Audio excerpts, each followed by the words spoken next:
प्रभु तेरी वाणी जीवन की रोटी, नैनों की ज्योति अंधेरा मिटाती।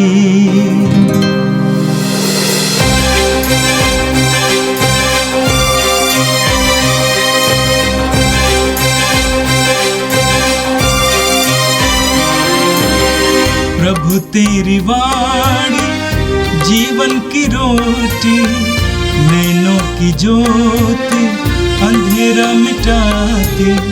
प्रभु तेरी वाणी जीवन की रोटी, नैनों की ज्योति अंधेरा मिटाती। वाणी वाणी वाणी वाणी वाणी पवित्र है, शाश्वत है, जीवन का मन्ना है। 20 जनवरी शुक्रवार।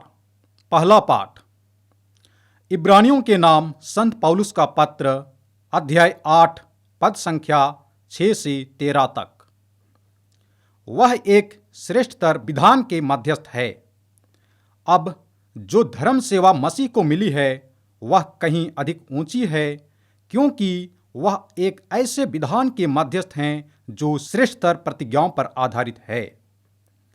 यदि पहला विधान परिपूर्ण होता तो उसके स्थान पर दूसरे की क्या आवश्यकता थी।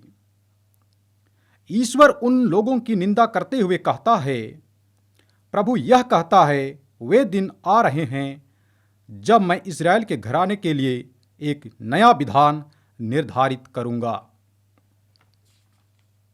यह उस विधान की तरह नहीं होगा जिसे मैंने उनके पूर्वजों के लिए उस समय निर्धारित किया था, जब मैंने उन्हें मिस्र से निकालने के लिए हाथ से पकड़ लिया था। प्रभु यह कहता है, उन्होंने मेरे विधान का पालन नहीं किया, इसलिए मैंने भी उनकी सुध नहीं ली। प्रभु यह कहता है, वह समय बीत जाने के बाद मैं इज़राइल के लिए यह विधान निर्धारित करूंगा। मैं अपने नियम उनके मन में रख दूंगा, मैं उन्हें उनके हृदय पर अंकित करूंगा।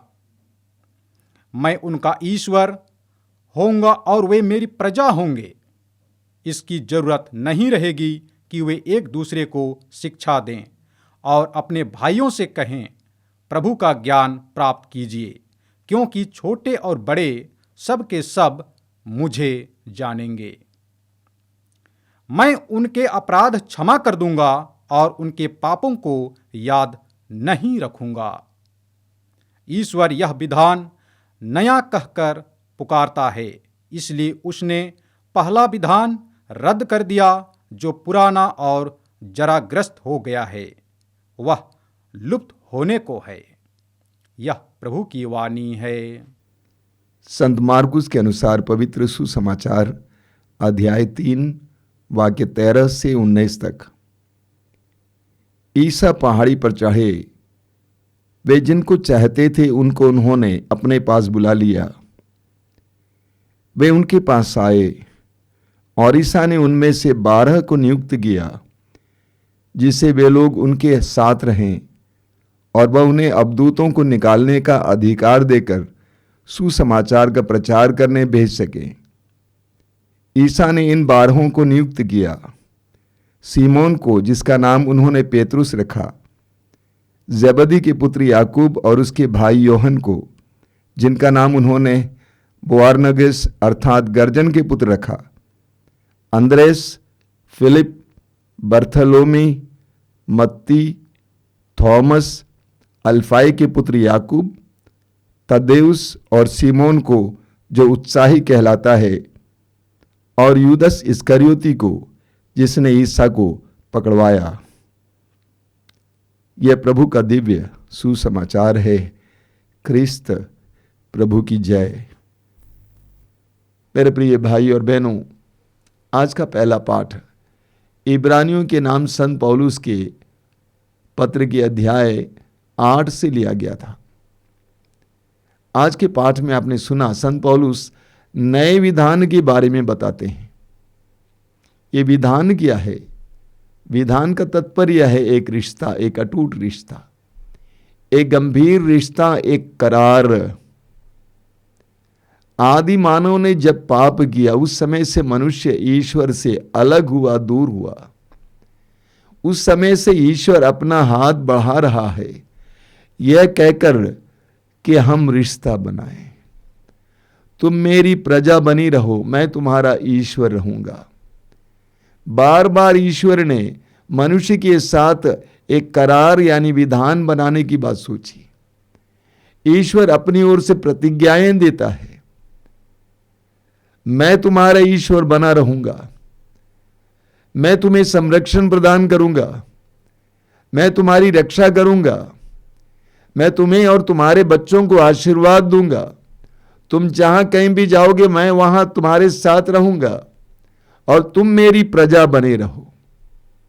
ईश्वर की ओर से एक प्रतिज्ञा और मनुष्य से समर्पण और रिश्ता मांगता है। ईश्वर ने, हम पढ़ेंगे बाइबल में, ईश्वर ने नूह के साथ विधान बनाया। उत्पत्ति ग्रंथ के अध्याय 9 वाक्य 9 से 13 में हम पढ़ेंगे। ईश्वर ने प्रलय के बाद नूह के साथ एक विधान बनाया, लेकिन आगामी पीढ़ी ने उस विधान को तोड़ दिया। फिर ईश्वर ने इब्राहिम को बुलाया। उत्पत्ति ग्रंथ अध्याय 15 में आप पढ़ेंगे। इब्राहिम को बुलाया और इब्राहिम के साथ एक रिश्ता जोड़ा, एक विधान बनाया।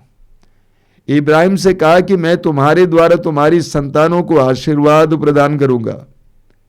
फिर आगामी पीढ़ी ने उस रिश्ते को तोड़ दिया। फिर ईश्वर ने मिस्र देश में रहने वाली अपनी प्रजा को मिस्र देश से बचाकर ले आया मूसा के नेतृत्व में, और मूसा के द्वारा फिर विधान बनाया। हम पढ़ेंगे निर्गमन ग्रंथ के अध्याय 24 में। और वहां पर मेमने का रक्त छिड़क कर मोहर लगाकर अपनी जनता से कहा कि तुम मेरी प्रजा बनी रहो, मैं तुम्हारा ईश्वर बना रहूंगा। एक विधान बनाया, लेकिन इस्राएलियों ने फिर उस विधान को तोड़ दिया। फिर हम पढ़ेंगे शमूएल के दूसरे ग्रंथ के अध्याय 7 में ईश्वर दाऊद की से विधान बनाता है। ईश्वर दाऊद से विधान बनाता है और कहता है कि तुम्हारे आने वाली पीढ़ी मेरा आदर करेगी, सम्मान करेगी, मेरे लिए भव्य मंदिर बनाएगी। अंत में ईश्वर ने अपने पुत्र को संसार में भेजा, यीशु के द्वारा एक नया विधान स्थापित किया। कलवारी पहाड़ पर यीशु ने अपना रक्त बहाया। उस निर्दोष मेमने के रक्त के द्वारा एक नया विधान घोषित किया गया, प्रमाणित किया गया। अपनी मृत्यु से पहले प्रभु यीशु ने अंतिम ब्यालू के दौरान अपने शिष्यों के साथ भोजन करते समय रोटी उठाई, आशीष की प्रार्थना पढ़ी और कहा, लो और खाओ, ये मेरा शरीर है जो तुम्हारे लिए बलि चढ़ाया जाएगा। उसके बाद दाखरस से भरे हुए कटोरे को उठाया, आशीष की प्रार्थना पढ़ी और कहा, इसे पी लो, ये नवीन विधान का मेरा रक्त है। यीशु के द्वारा एक नया विधान साबित किया गया। आज के पाठ में आपने सुना संत पौलुस क्या कहते हैं।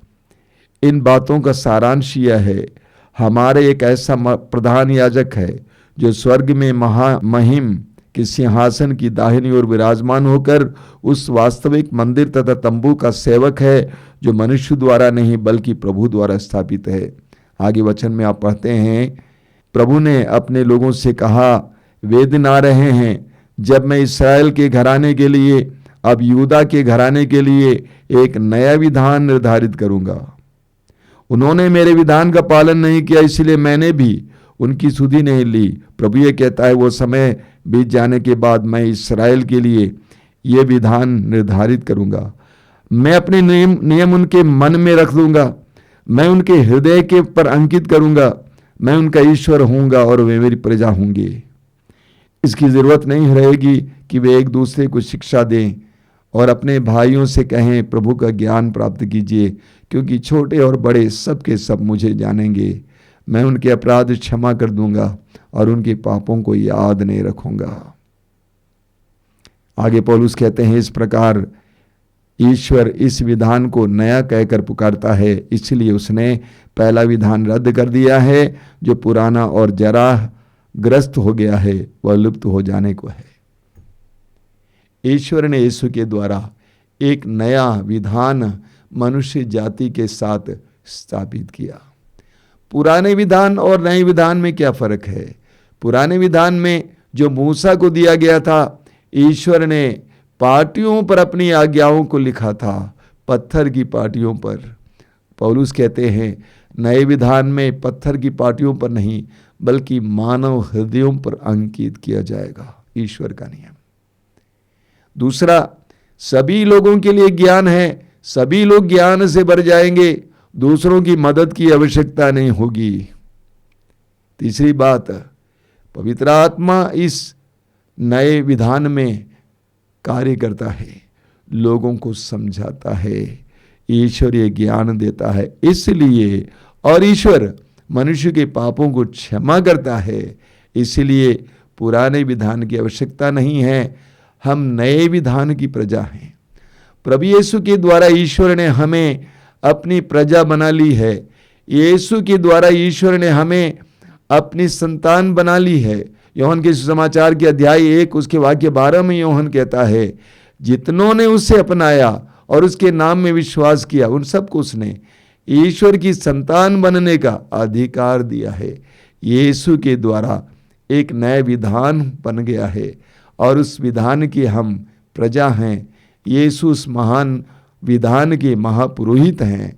हम प्रभु को धन्यवाद दें कि प्रभु ने हमें ईश्वर की प्रजा बनाई है। और आज के सुसमाचार में, मार्कुस के सुसमाचार के अध्याय 3 में हमने पढ़ा कि प्रभु यीशु अपने 12 प्रेरितों को नियुक्त करते हैं। वचन में आपने सुना, ईसा पहाड़ी पर चढ़े, वे जिनको चाहते थे उनको उन्होंने अपने पास बुला लिया।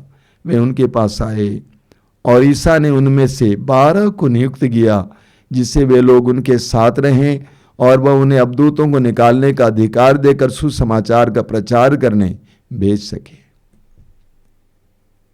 सुसमाचार में हमने सुना कि प्रभु यीशु ने अपने 12 प्रेरितों को चुना। लूकस अध्याय 6 में आप पढ़ेंगे उसके वाक्य 12 से लेकर कि प्रभु यीशु ने पूरी रात प्रार्थना में बिताई और उसके बाद लोगों में से 12 प्रेरित नियुक्त किया।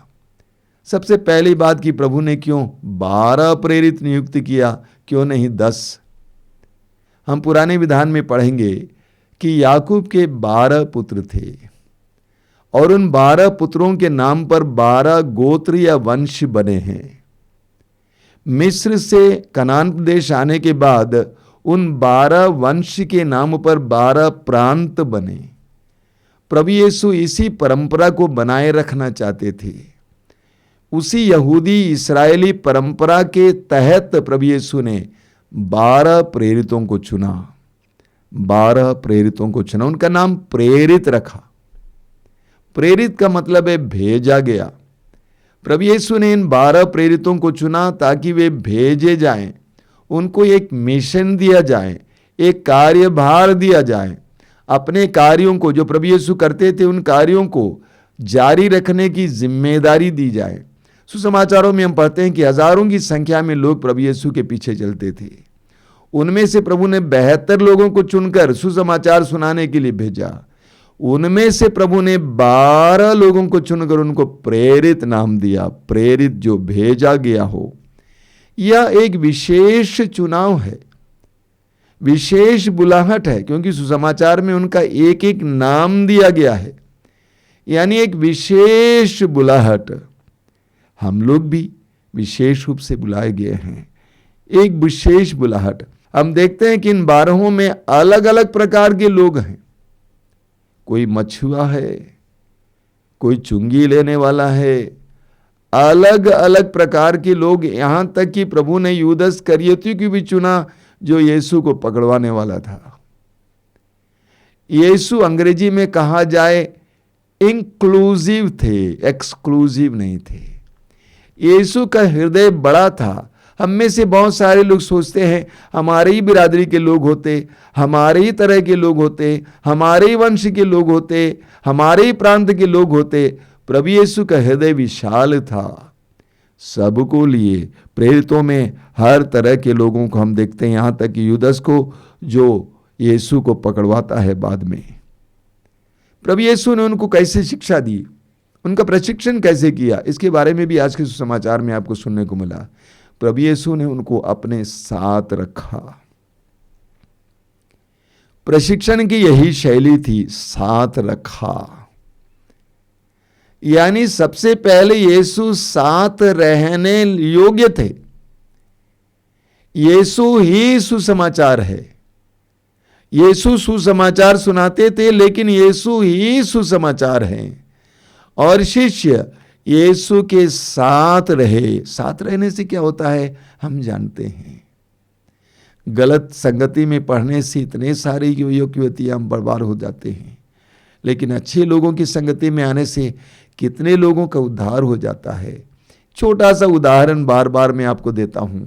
उदाहरण के लिए एक चुंबक है, चुंबक के साथ एक लोहे के टुकड़े को डाला जाए और उसके करीब रखा जाए, कुछ समय के बाद क्या होगा आप जानते हैं, वह लोहे का टुकड़ा अपने में चुंबक बन जाएगा। यीशु ने उनको अपने साथ रखा।